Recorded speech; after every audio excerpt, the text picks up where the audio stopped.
I think my friends who have been with me throughout the day, I think they'll bail me out again. Because we are talking on this for the last, I think, 3 to 4 hours. But briefly, in fact, I will just turn it around. I'll say that we started working on this and government came along. Okay,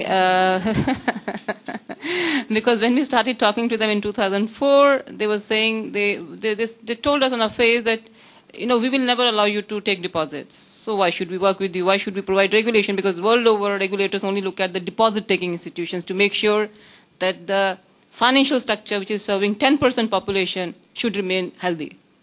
So what happens with the 90%? They are not bothered about that. So same thing happened with Indian, I'm sorry, it is going on record.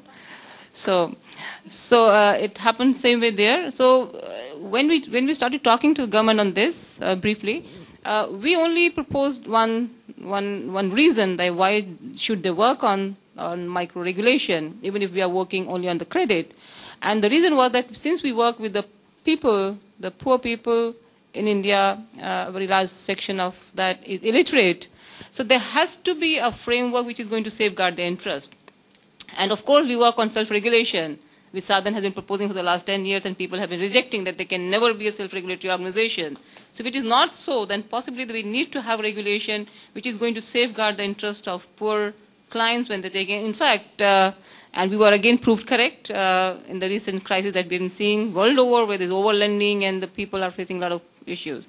So basically, we began from there, and when government started buying into it, so we became greedy. So we add different services, and we end up proposing them. Basically, it is there in other countries, but in India, we can't imagine having a microfinance bank. So we include microfinance bank, we include an institution. We said we are not concerned whether it's a society or trust or a company.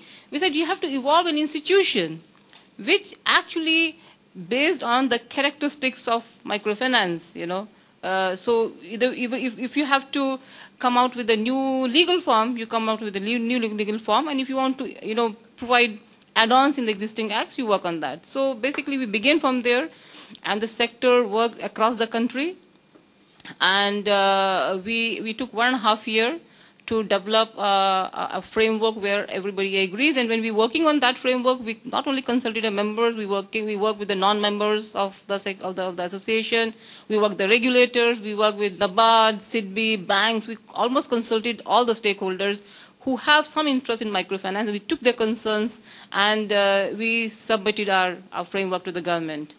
And then government accepted that, and they started working on that. And they basically killed us, the heart and soul of that. And what is left?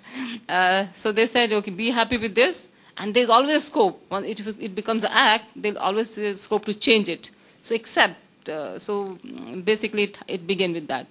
And presently, the last government brought it before the cabinet. It went to the standing committee, which did elaborate discussion on that across the sector.